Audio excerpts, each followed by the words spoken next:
Barakim Haburim, welcome to Messianic Moment Ministries. I'm Stephen Bruck, and you know who you are on this 20th day of April 2021.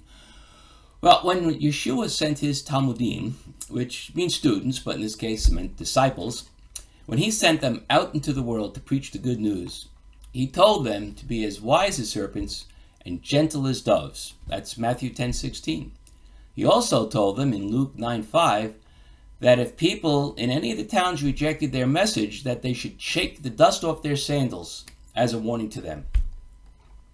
Well, it seems to me that Yeshua was telling them they have the best and most important thing in the world to say to people, but still, they shouldn't ram it down their throats, being gentle as doves.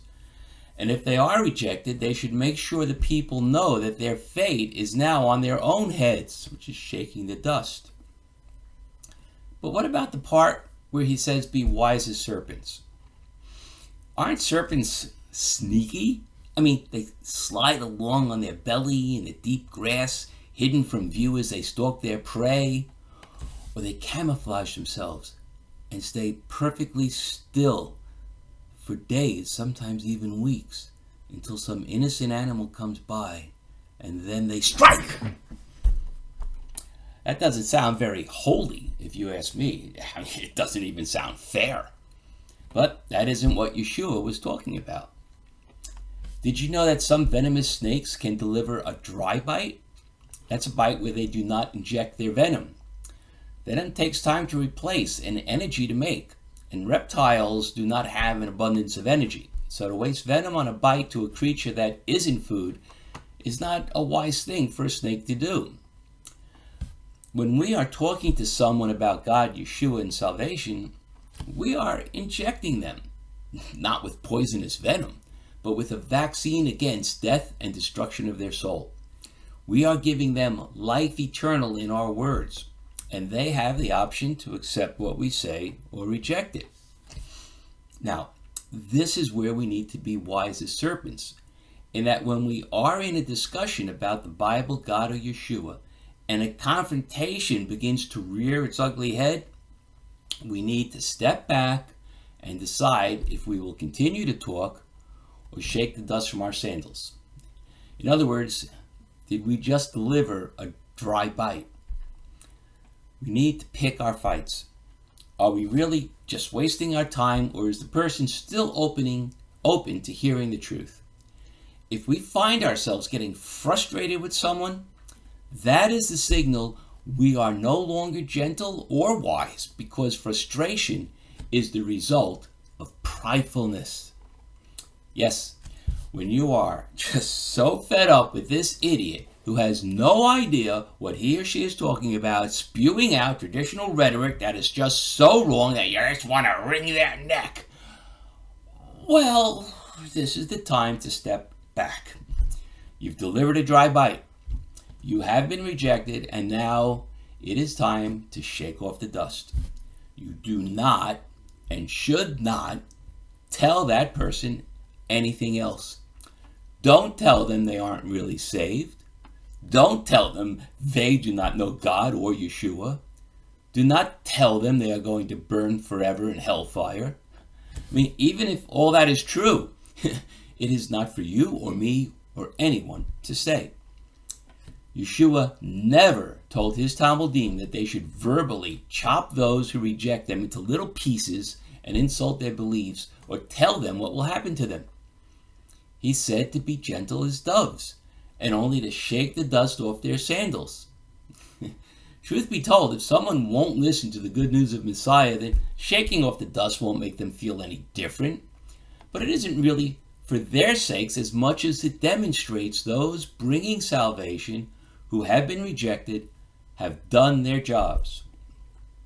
You're like the Lone Ranger saying, "Well, Tonto, we've done what we came here to do, and it's time to move on."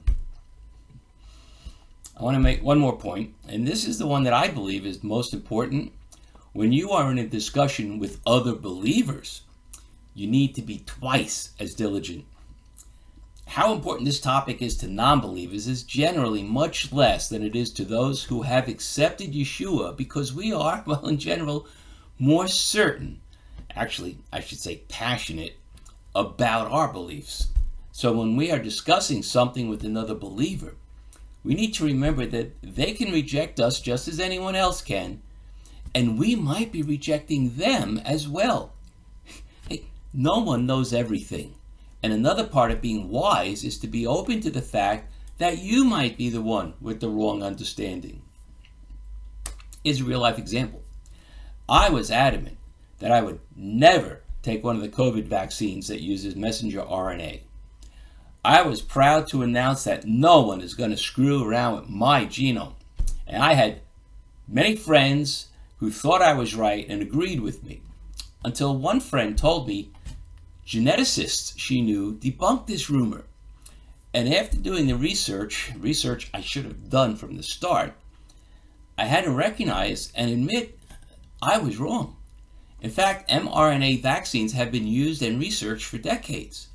And after the mRNA teaches cells how to recognize and fight the COVID virus, it is destroyed. Our DNA is protected inside the nucleus, which the messenger RNA never even enters.